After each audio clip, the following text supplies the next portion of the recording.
half an hour after BBC2 enjoys Dead Ringers.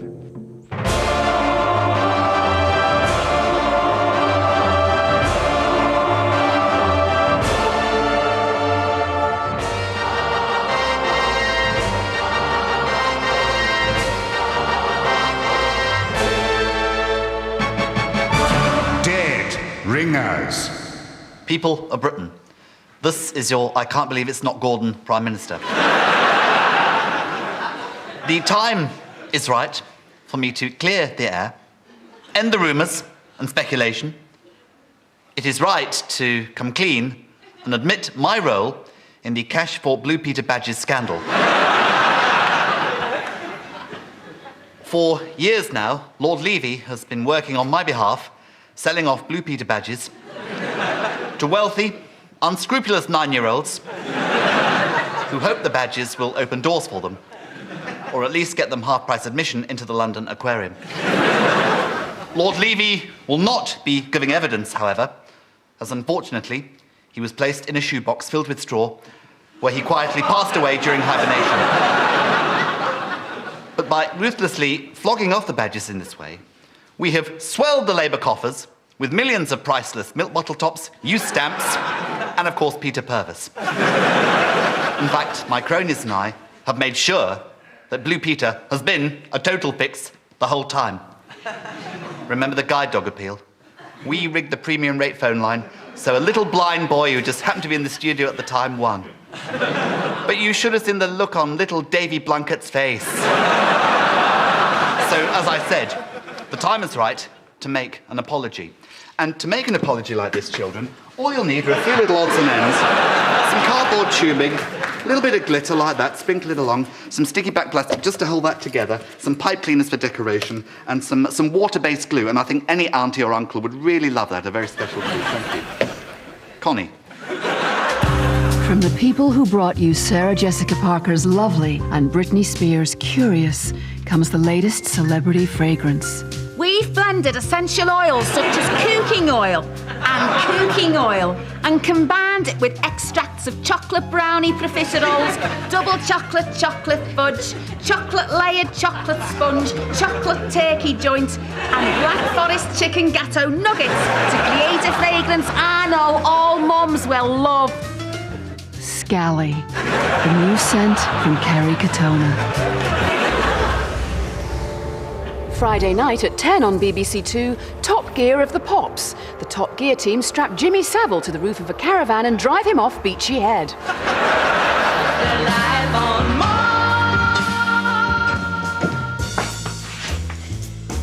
Oh my God. Oh my God. What's the matter with you, Sunshine? You look like you've just seen some foreign bloke knobbing your missus. The telly in my bedroom.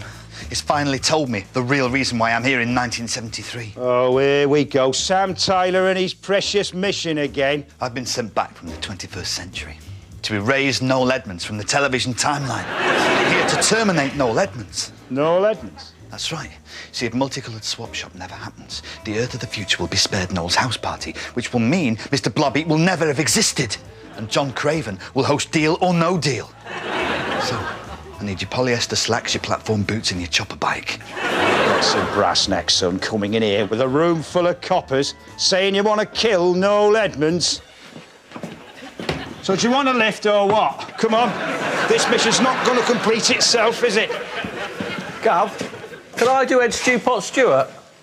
If you're good. I'm Fiona Bruce. Gordon Brown comes to me privately as well. High Street store Curry's is to stop selling light bulbs. Staff complained they found the technology too confusing to explain to customers. Hello and welcome to Sunday AM. I'm Andrew Marr, arms sold separately. Listening Tory posh boy David Cameron's ill-conceived green policies have this week been criticised as ill-conceived. He joins me now. Yes, that's right, Andrew. I have, as leader of the Conservative Party, I feel I have a duty to future generations to tackle head-on the issue of climate change. I'm steadfast in that belief. I see, but wasn't there a recent Channel 4 documentary that questioned the dangers posed by climate change? Really? Well, in that case, forget everything I've said. What? Oh, yes. I don't watch Channel 4 myself, but if they say it's wrong, that's good enough for me. But they might be wrong. Really? Right, well, if you say so, then it's back on again. Mr. Cameron, are you simply saying stuff that you think people want to hear? Yes, I'm a complete fraud. You are? Oh, yes, a complete and utter charlatan. Goodness, that's quite a coup for this show. Yes, it is, isn't it? Well done. You must be very pleased, Andrew. Hang on, you're not just saying you're a complete fraud because you think it's what I want to hear. Now, is that what you want me to say? Oh, I give up. David Cameron, leader of the Conservatives, thank you. Yes, but only if that's what you want me to be. Would you rather be leader of the Conservative Party, Andrew? What, me? Fine. Andrew Marr, leader of the Conservative Party, thank you. And in a few minutes, I'll be joined for a roundup of the Sunday papers by Al Gore and Shilpa Shetty. Tuesday at 9 on ITV, we've a new series, Half Ton Hospital, a moving documentary about New York's Brookhaven Hospital, which treats the world's most obese people. Proudly sponsored by Cadbury's.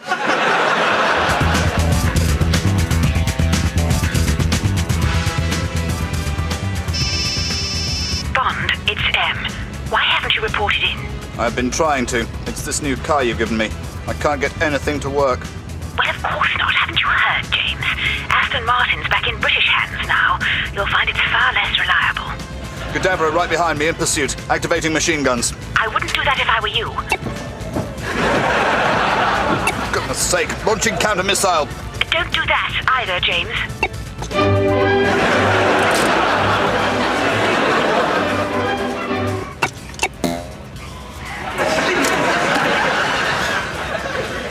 It's okay, I've lost him. That was a close one, Em. For heaven's sake, don't give me any more of this British technology. Oh, dear. You won't be too happy when you see who the new head of Q branch is. Oi, Mr. Bond, pay attention. This is your new combination laser watch miniature steam mine and emailer.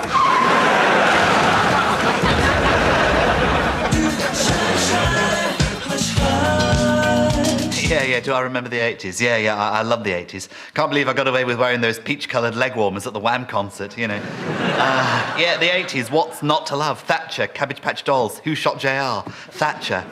Yeah, and Trident. What particularly sticks in my mind from the 80s? Well, two things as it happens. The 83 election debacle and the 87 election fiasco. Do you know what? Do you know what they should do? They should bring back Trident. Yeah, you know, some people say, what's the point of it, you know?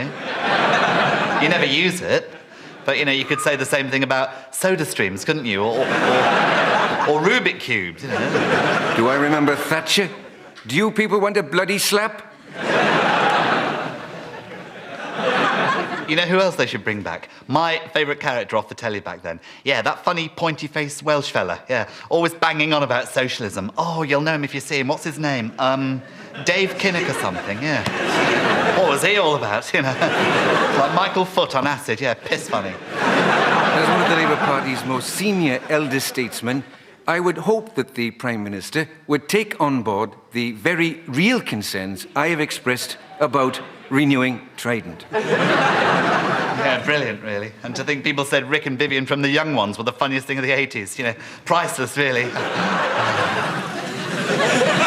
Yo, dudes, time to get with the picture with Robin Hood and his posse.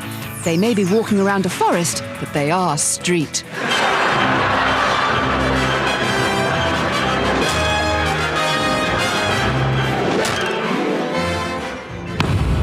Why are tax receipts down for the third month running? Sir, the peasants claim they cannot afford to pay these new taxes, which so clumsily parallel taxes imposed in the 21st century. Nonsense! They all know full well that our new green taxes will combat the threat of global warming. But, sir, Robin whips up the peasants by claiming the case of global warming has yet to be proved. I am sick of this accursed troublemaker. Go have Gisborne. I want Robin's head brought to me on a spike. Medieval, isn't it? Don't you think this is a real opportunity to clumsily crowbar some more references to modern life into the show? Yes. Wouldn't it be better to issue Robin and his men with ASBOs? I'm sure that we can prosecute him under European law for breaching the EU Working Time Directive by insisting that his merry men work more than a 48-hour week. No, sorry, didn't understand any of that. You'll have to remove your headpiece. Sorry, sir, no can do. Not after the recent judgment in Nottingham Crown Court in the test case of Soldier 3 versus Nottingham Health Trust. It ruled unequivocally that being required to remove your veil at the workplace is a breach of basic human rights. He says, why not an arrow amnesty? Of course! So when Robin and his men come to the castle to hand their arrows over, my men can seize him. Right, that's all sorted. Now, who's for some pro-celebrity archery on Sky Sports 3? Housekeeping. Hello, please do come in. Hello. Thank you very much for coming to collect the towels. I'm very grateful.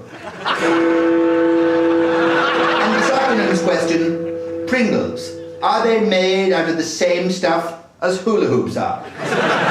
The Prime Minister is here with me in the bathroom. Prime Minister, what do you think of the shower gel provided here this afternoon? Well, I think it's very important to remember that it has caused us to sneeze in this shower this day. And we've got to work on that to bring that sneeze rate down, but it's very pleasant, so I think we can be very optimistic.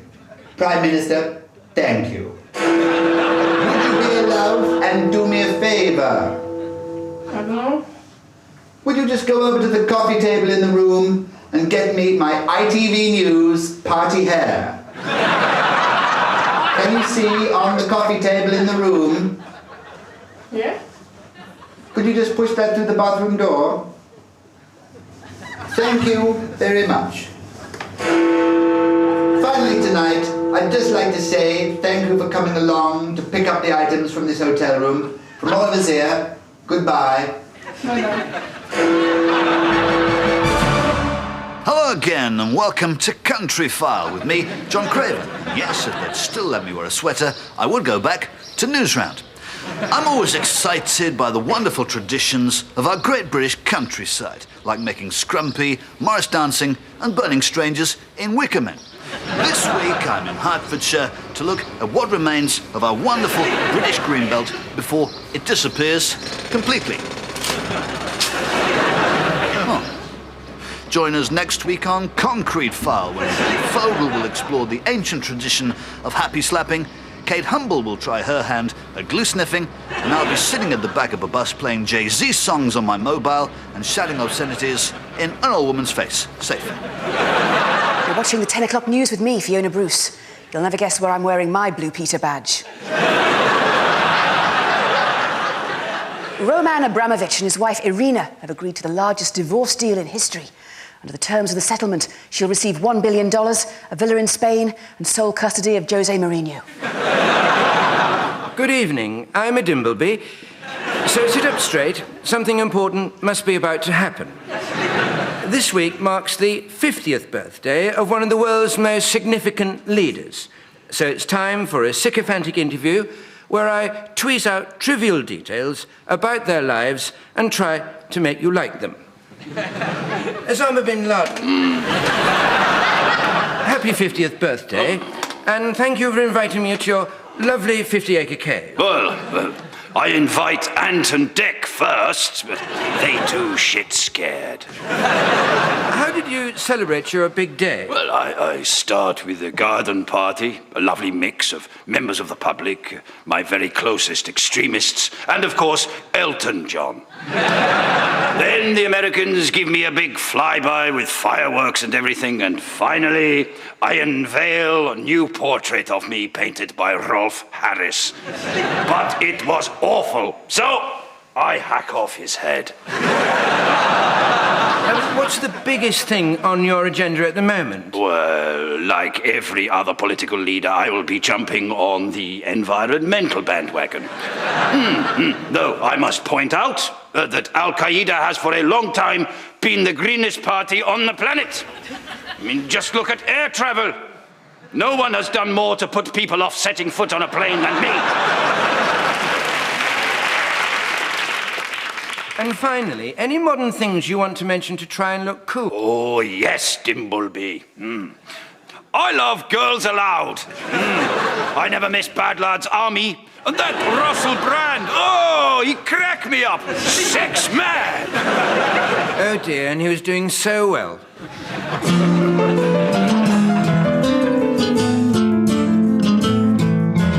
When you dumped me, I thought the whole world's against me. To cheer myself up, I took a walk past Sainsbury's. I went to the shops to buy a new iPod. Saw Madonna on a telly and I thought, oh my God, what an old spin. She's a dead lasser. And on came James Blunt, a right little tosser. He dirty, smells like an old pair of trainers. And that Carl Barrett's got a face like an anus. Everybody else is rubbish. Everybody else sucks big time. Nobody's as nice as I am. If you disagree, you're big slime. I smack peaches peeled off in the teeth and enema. Going to the enemy to give them all an enema. I haven't washed spices and stick thin bony arms. Don't you find the Pope just a tad sanctimonious? I'm really hacked off with the world and his wife. The entire planet should go and get a life. As for God and Jesus, oh dear, get over yourselves, right, you so last year. Everybody else is rubbish. I'm the only one with talent.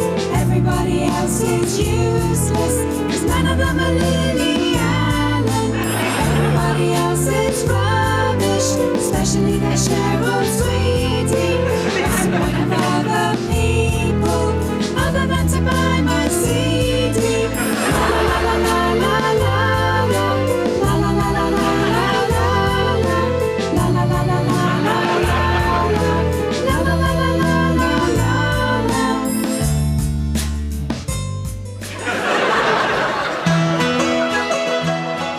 Now on BBC One, time to push more crap.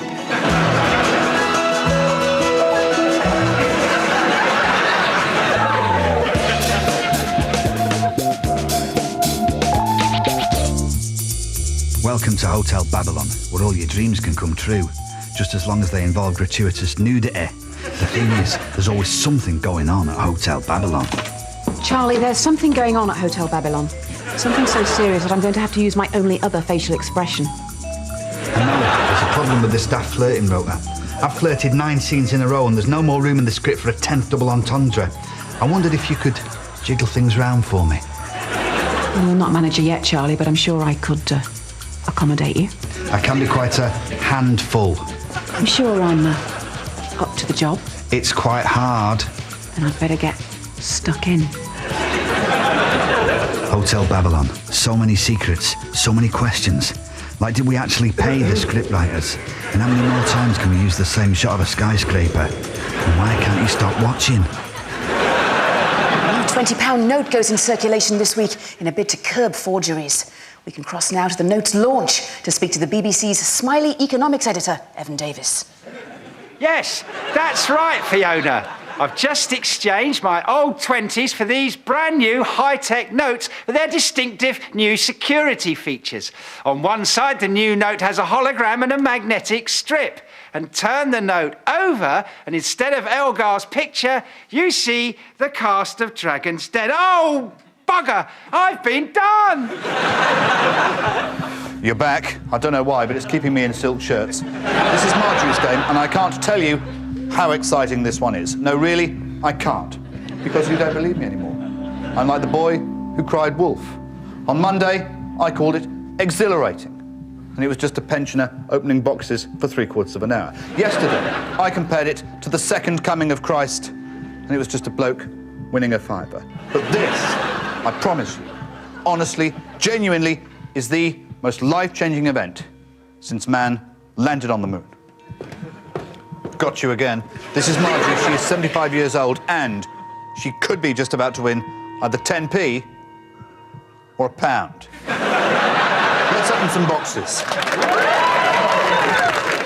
Hello, I'm Nick Robinson. By day, a mild-mannered reporter for a major metropolitan news-gathering corporation. But simply remove my glasses and I become myopic. Britain's major political parties have this week been battling it out to establish their green credentials. I'm joined now by Gordon Brown. It's good to be here, Nick. Unlike David Cameron, I have laid out a system... Rebooting complete. A radical framework for a greener Britain, offering people incentives rather than penalties. But voters expect politicians to lead by example. David Cameron is putting a wind turbine on his home. What are you doing? A wind turbine? What a Mardy bum. I am far greener than Cameron could ever be, as I now run 100% on solar power, making me, by far, Britain's greenest MP. The only problem, however, is limited power storage, therefore limited hours of energy.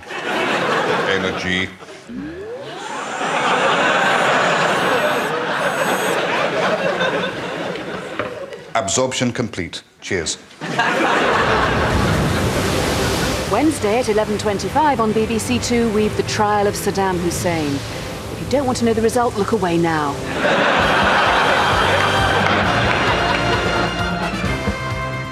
Hello and welcome to Comic Relief Does Crime Watch. As you can see from my sunny demeanour, I'm really getting into the spirit of things. Yes. All over the country this week, hardened criminals have been taking a break from their normal routine, shooting, stabbing and beating up ordinary members of the public to raise money for comic relief. Shooting, stabbing and beating up comedians instead. Were you by any chance watching Justin Lee Collins and Alan Carr hosting the Friday Night Project earlier today when Knuckles McGinty and Fingers O'Rourke burst into the studio? Join me and Alan later in the trailer for the Friday Night Project, where our special guest will look faintly uncomfortable as they stand erect between us. Oh, they won't be the only thing standing uncomfortably erect. Were you perhaps in the vicinity of a telephone whilst this shooting was taking place? And did you phone in to make a donation? If so, thank you. We've also had reports. Thank you, Constable Davis. It wasn't just so-called funny comedians who our criminals were targeting for charity. It was also those ones who moan on endlessly on those grumpy shows. Such as peroxide pollard-alike Jenny Eclair, who was kidnapped from her home in broad daylight. The kidnappers say that if I don't stop moaning about things that drive everyone nuts, they'll cut off one of my fingers and post it to my family. Well, that's no problem. I can do that. Oh, who am I kidding? I really hate electric tin openers and multi-storey car parks. Don't get me started, because you always get some no-brain in front of you that's forgotten to pay, so you're stuck at the barrier. Oh, all right. Just take it. Can't bloody stop. Remember, all the money raised tonight will go towards beating up deserving comedians both here and abroad in Africa. And remember, Comic Relief is only once every 2 years, so it's unlikely you'll ever see Tony Blair in another sketch telling Lauren the teenager he's not bothered. So please, don't have nightmares. We must travel to Sherwood immediately. We must rid ourselves once and for all of that accursed Robin Hood. Sire, we cannot travel there now. As of last week, the whole of the forest is now covered during peak hours by a congestion charge of £8 per horse. Bloody Earl of Livingston! You're watching the Jeremy Kyle Show, badger baiting for the new millennium. Emma and Steve are on the show, everyone. Now, you two didn't know it, but right here in this envelope, I've got your DNA test results. I'm Jeremy Kyle. It's up to you two to decide whether you want to open these results live on national TV now or after the break. I think we It's should. your decision, love. It's not up to you. She wants me to open them now because she wants to know where she stands. Yeah. He thinks I shouldn't open them, but then again, he's a scrawny pervert who lives in a static caravan. OK. It's positive. Both of you are definitely scum. Fact. You are scum. You are scum. You couldn't be more scum if you deep-fried your tracksuits. You need to get off your backside, mate, and get a job. I've got a job. Get another one. Now, if you want, you can both go backstage where we've got people specially trained to patronise and belittle you for being absolute unmitigated scum. It's up to you. Think about it. Right, now get off my stage. That way! You're watching Newsnight. It's a long way to come from the Dog and Duck karaoke machine and Saturday night's drunken dreams. More on that story later. Fresh from his meetings with Gordon Brown and David Cameron to discuss green issues, I'm joined by Al Gore. So, how's your campaign to save the planet going? Oh, it's going just peachy, you know. I'm flying around the globe first class. I'm being feted by the likes of Bono and the Hollywood glitterati. I'm being wined and dined in the finest restaurants. I'm staying in the finest hotels. What's not to enjoy about saving the planet? I see. And do you think the problems facing the planet can be solved soon? Oh, God, I hope not. I've got dinner reservations for the world's top restaurants for the next 20 years. So you're in for the long haul? Oh, sure. I love long haul, particularly as I'm always in first class. Oh, actually, Mr. Gore, we're just getting reports in that the final recount of 49 disputed votes in Florida from the 2000 presidential election has just finished, some 7 years late, and it's great news they all voted for you, so it turns out you are president after all. Saturday night on BBC4, we've Eurovision, Making Your Mind Up, the huge extravaganza in which all 10 finalists sing for you, the viewers, and after the phone vote, the winner is chosen by a blue Peter viewer who just happens to be walking past the studio. So, Stephanie, the Dragons were particularly scathing of your invention, sanitary towels made out of Velcro. Because not only did they rubbish it, but they also took particular glee in criticising your presentation techniques, not to mention your obvious problem with body odour. Still, I expect, like every other plucky little inventor on this show, you're going to go away from here and prove them wrong. No, I'm not actually. I'm going to go home, go to the garage, and gas myself to death. Do you mind if I keep on smiling? Why? Because I don't know how to stop. And now we welcome a brand new face to CBBC, Professor Simon Sharma. Hello, I'm Professor Simon Sharma. Walk like an Egyptian. I was delighted when CBBC asked me to make a version of my Power of Art series for a younger audience, partly because it was a chance to educate the youth of Britain on some of the world's most exquisite works of art, but mostly because it means I finally get to kick some ass. Sharma Styley. In 1601, Caravaggio painted his masterpiece, David with the Head of Goliath, a painting which achieved its power through Caravaggio's use of intense and theatrical lighting. And in 2007, I stole it. Now it's mine! Magoshi, by the power of art, Rangers attack.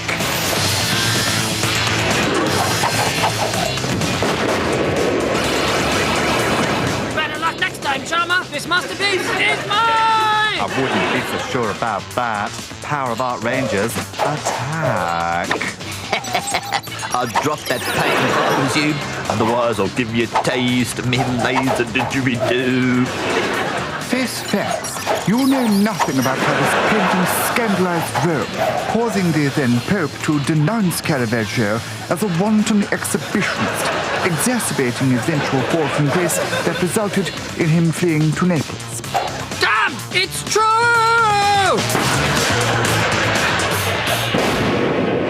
And I think that board there is the reason why in a few minutes you'll be back. I hope you'll be back. I know you'll be back. Please come back. I hope you'll be back. Please come back. Because if you do not, I shall kill him. BBC Two's Thursday night comedy Bang on Track with X Factor judge Louis Walsh and comic Jenny Eclair on The Graham Norton Show. Next.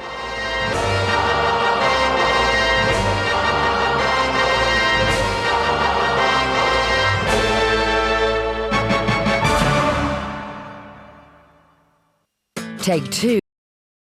Struck across the side of the head by an adult. You know, when the priest said that, because he said, you know, you must love each other. And so we all said, oh yes, we must love each other. And then he said, you eat the body, blood, soul and divinity of our Lord Jesus Christ. And I put my hand up, yes, what is it, Baker? I said, doesn't that make us cannibals? And that's when the blow fell. It's funny, isn't it? When I recovered consciousness, I was on coma for about 2 weeks, for Lent. When I recovered consciousness, when I became, I said, my mother said, are you all right? I said, yes, I want to become an actor. It's funny, isn't it? So the first thing I said is I want to be rich. And after coming out of the coma, when I was struck by a priest who told us to love each other, was that I wanted to be an actor. It was extraordinary. I had to get out of it somewhere. Lady? Hi everybody, hope you're having a great time. And I'm really sorry that I can't be with you, but I'm involved in the production. This is Adam. Say hello everybody. Hello.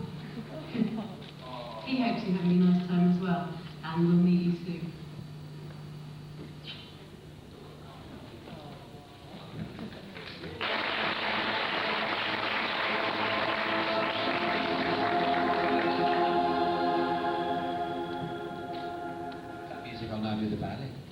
I have actually done opera. Really? Yeah. I did opera. I was at the Welsh National Opera about 25 years ago, playing Puck in A Midsummer Night's Dream by Benjamin Britten and William Shakespeare. One of the local lads. And I also just did it last year in France for the Opera de Rennes, and in Germany. And I also did it at the Barbican Theatre. I was in an opera there. So do you have to train to sing for that? I mean, opera's not something you can just belt out on the level of the bar, can you? No, well, I didn't. Yes, I did. I did some training years ago when I did an operetta. I did The Pirates of Penzance, which was a revolutionary and wonderful production by an American producer. They brought it over to Britain. We did it at Drury Lane, and they brought over a singing teacher. She was quite a revolutionary singing teacher. She taught us all to sing, those that could, and discovered I had a tenor voice. But I must confess that to play Puck in A Midsummer Night's Dream, you don't have to actually be a great singer. It's a speaking role. It's called Sprechgesang. You speak, sing. It's very complicated. You have to be absolutely precise to the music, and it's quite terrifying in many ways, dealing with it. I remember once doing it, I forgot a line, which is not unusual, but in an opera it was terrifying because I suddenly thought there was this huge orchestra, and I'd forgotten a line, and they were somewhere else. I was terrified. I nearly fainted. But the conductor made some funny signals, which looked very rude to me, and I thought they were meant for me, but they were meant for the orchestra to jump a couple of bars. So it was all right. He explained to me afterwards that many times they get opera singers coming in from all over the world just to sing one role within the opera, and they've been singing it somewhere else, and they were singing a totally different production. So he said, most of the time it's just chaos. You know, you don't have to worry. We're so used to people just doing different lines and different transitions. I've always wondered that everyone thinks that an actor is just a craft. You learn the craft, and then bang, that's it, you're an actor. But there's really all kinds of different things that you have to learn how to do if you're going to perform for an audience. I mean, it can range from singing, it can go to bareback horse riding, it can go to learning. I mean, what was an actor? You suddenly wake up on Monday morning and decide, I think I'm going to have to do the stunt course today, basic stunt level 1 or something. Is it? No. Well, for me, it didn't work that way. I didn't train to be an actor. I didn't train to be an opera singer, nor to be a stuntman. I've done all those things. I had this great inability to say no. That's my problem. And as soon as someone asks, would you like to fall out of this aeroplane or bang a nail up your nose or do something? And I say, oh yes. And then think, oh gosh, I wish I could have said no, because I don't really want to do it. But then I didn't want to let anyone down, so I, hang from an airplane in a straitjacket or whatever I was required to do. Because one of the earliest jobs that people would have seen you on would have been things like Tiswat, yes. Which sounds like an exercise in organised anarchy from the point of view. Well, it was. I mean, the first time I had pretty much a very anarchistic training in my first few jobs with the Kate Campbell Roadshow. And then I worked in television in Vision On for a few series, and that was very organised. And I'd never worked in kind of such an anarchistic television programme. And the very first programme I did, my whole back seized up with fear. The whole, like a triangle in my back, just seized up. I was so terrified of the chaos of it. And I'd never do this again. But then they asked me again a few months later, and then I kind of softened a bit towards it. Have you actually seen the tape that was released of the Tiswat episode? Bits of it, yes. I think I play a lorry. The motor car was the famous compost corner, where it looks like they're throwing half a ton of garden fertiliser over you. Oh, I think they were, yes. And Lenny Henry was pulling the hairs out of my legs. Now, is this something that's rehearsed, or is it... No, it wasn't rehearsed. Gosh, no. Because the thing was, it was made live on a Saturday morning in Birmingham. I lived in London, and various other people who were involved in it lived in other parts of, Britain. And they used to phone up and rehearse over the phone. Say, oh, you'll do this, I'll do that. Okay, and then we'd get there. Of course, the cameraman didn't know what was happening most of the time. And that's when I liked it most, because you'd be doing a sketch, and there might be a punchline, and the cameraman would switch off and go somewhere else with his camera, and you'd say, wait a minute, I haven't finished yet. And he'd be interviewing some pop star, so you go in and just push the pop star out of the way and then do the punchline and then get them on with it. So it had a great... And I grew to love its chaos. In fact, when it went wrong was when I thought it was at its best. Because there were some bits that worked and we knew vaguely what we were doing. But when we got to the point where we had no idea what we were doing, it was just great fun. So, I mean, how would it work? Was it a question of Monday week, some kind of planning meeting, or was it a question... No, what would happen is it would all arrive. But if you look at the front of this, there's a picture of Tom Baker, and he looks just like Harpo Marx. And in fact, when I did Colin, when I took over, put Colin's costume on it, Colin and a blonde wig, I looked like Harpo Marx. So there's synchronicity. Tom Baker's turned into what I looked like when I took over as Colin. What was it like having to face the press for the first time as Doctor Who? Is it quite a daunting experience? Because it is a very big press call. Oh, it was extraordinary. It was daunting and frightening in a way. Because you also had to meet people from the, the kind of, what do you call it? Some people call it the gutter press, or the, the... Trying to catch hold of this world. There was weird, kind of slimy men suddenly going, oh yes, I've interviewed all sorts of famous people, and, they've told me nearly everything about it. And there was a kind of weird, kind of strange. I remember thinking, oh gosh, these are weird people. I mean, really weird. They weren't interested really in what you were saying. They were interested in something else completely. And once I went back after doing my first season of Doctor Who to the National Theatre to do again the Pied Piper, which had actually got me the part of Doctor Who. And I went back to do it for another 7 months because it had been so successful. I was playing the Pied Piper. And the press office at National got very excited and came to me and said, oh, listen, there's someone from the Mirror wants to interview you. We've never had anyone from the Mirror and want to interview anyone at the National Theatre. Would you go on? We'd be really chuffed because we want to get to as many, the National Theatres, we want it not to be seen as elitist. So I said, oh, all right, I'll go on. And he said, well, he wants to take you to the Savoy for lunch. Oh, good, well, that's great. So anyway, I arrive at the Savoy and for lunch with this little man with the red hair. And but the problem is they won't let me in because I'm not properly dressed. I was wearing a leather coat and you weren't allowed in. So they had to give me a jacket, and the jacket made me look ridiculous. And I had to give me a tie, and the tie had been worn by 30 men or something. Anyway, I went in looking a complete mess. Whereas I arrived, not looking too messed up, but I went to the Savoy Grill with this writer. Now, he was extraordinary. What he did was, he got as drunk as a skunk during lunch, and he tried to get me so drunk as well. And his whole thing was to get me really drunk, so he could find out, and just find out all my secrets. And did he? No, he didn't, because I realised what he was doing. I mean, I got slapped. I realised this guy's, he's just knocking back. And he kept pouring more and more, and I said, no, it's lunchtime. I don't like drinking very much at lunchtime. I drink in the dark, a bit like Dracula. I really, I'm not a great daytime, imbiber. And so I kind of kept back, but I did it slightly, kind of, because, it was a bit, it was a little before I realised. And so, I did talk about my childhood, which was, I wouldn't have normally done, but I was just slightly, But this guy, his whole thing was to get his, and he did this with everybody. He took out famous stars, and he just got them really, really pissed. That was his thing. And he'd find out all their secrets. Or maybe, I don't know what and in fact, he took me then to the press club, and because he couldn't get me drunk. I wouldn't get drunk. And then eventually, he got so drunk, I thought I was going to die. I really thought, I felt really worried for him. And he was pouring, alcohol was just pouring out of his skin. I had to put him in a cab and send him home and say, look after yourself, you've got a family. But the interesting thing about it was his red hair wasn't his own hair, it was a wig. And all the way through the dinner, he kept moving around like this. So, he would go like that, and this wig would go like this. So in a way, that kept me sober as well, watching this wig, kind of moving about his head. Anyway, it turned out what happened then after that was it didn't appear in the Mirror, which was kind of, an acceptable kind of paper at the time.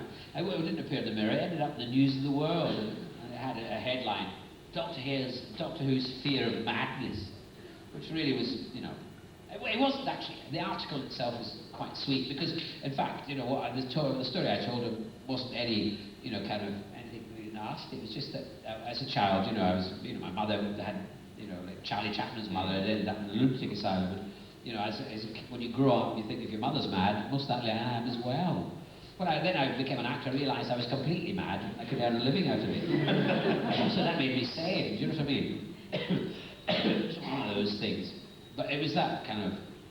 And it was that slimy way. It was a real devious way. And you think, why do they do that? Because, it's entertainment. They are there to sell their papers. But in Britain, they do it in a very nasty way. They try to find out everyone's weakness and expose their most secret thoughts.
Older, but I still look the same. I'm not going to answer that. Oh, God. Excuse me. What do you think of it so far?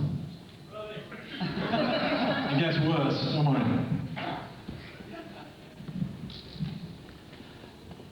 We all know this story, don't we? It would have been the best story ever. Had it not been for this bloody dog, the invisible enemy. Okay. What we're going to do, we'll have a little chat with Peter and Michael here. Then I think Michael is itching to get amongst you a bit later for you to ask your questions. But to start with, I just wanted to ask you, it's like 35 years now since you worked together on the Ark. If someone had said to you then, you'll be sitting here in the next century talking about the experience, what would you have thought? I thought they were mad, quite honestly. Actually, Michael hasn't changed, as he said. He did look like this 35 years ago. And, I had to ask him who he played in the Ark. Not because I didn't remember him being there, I did, but I couldn't remember the name of the characters. And I can still barely remember the story, though I have got it at home. I must look at it sometime. You were called Ross, weren't you, or Rose? R-H-O-S. Oh, very posh, Rose. And I don't remember the story either. Unlike Castrovalva, which I never understood. Did anybody understand Castrovalva? Oh, good. I shall ask questions later. Okay, so you don't have very many memories of that then, you're saying? What, of the Ark? No. Yes. Did you say no or yes? I meant yes. I didn't know to say no. Yeah. It was my second telly ever. I had done a Dixon of Dock Green the week before. I did 2 tellies on the trot. And the Ark was the second one. He'd done masses. Of course, he's older than I am, so he would have done, wouldn't he? It's true, I'm not going to deny it. I'm older than everybody, nearly. Okay. I'm sorry, go on. No, I was just going to say, I mean, I remember it only because of the monoids, I suppose, because I've gone on record before saying I don't think the elements that I hated about Doctor Who in being in it was working with the weird creatures. I never really liked them at all. But I did like the historical stories, I thought they were great. But I remember the monoids, and they were a wonderful invention. They looked marvellous in real life. Often the translation between what they look like in the studio and what goes onto the screen is a considerable improvement. But in the case